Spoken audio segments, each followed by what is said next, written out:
દર્શક મિત્રો, Indian cultural પ્રેસમાં આપ સૌનું હાર્દિક સ્વાગત છે। ભરૂચ નગરપાલિકાના મહેકમ વિભાગની બેદરકારીથી કંટાળી સફાઈ કામદારોએ ચીફ ઓફિસરને આવેદનપત્ર પાઠવ્યું। ભરૂચ નગરપાલિકાના મહેકમ વિભાગની બેદરકારીથી કંટાળી સફાઈ કામદારોએ ચીફ ઓફિસરને આવેદનપત્ર પાઠવ્યું।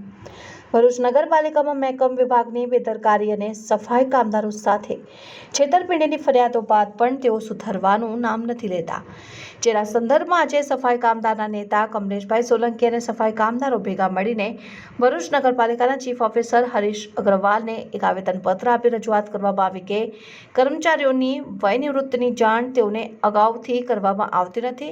નિવૃત્તિ બાદ પણ તેઓ પાસે કામ કરાવવામાં આવે છે અને તેનું વેતન આપવામાં આવતું નથી। કેટલાક એવા કર્મચારી છે કે જેમને એક દિવસ અગાઉ જાણ કરવામાં આવે છે કે આવતીકાલે તમારો નિવૃત્તનો છેલ્લો દિવસ છે, જેના લઈને કર્મચારીઓની હક રજા અને બીજાને લાભો જતા રહે છે। માટે સત્વરે મહેકમ વિભાગના રવજીભાઈ વસાવા સામે તપાસ કરીને તેમની પાસેથી ખુલાસો માંગવા માટેની માંગ સૌ સફાઈ કર્મચારીઓએ ચીફ ઓફિસર ભરૂચ પાસે કરી હતી।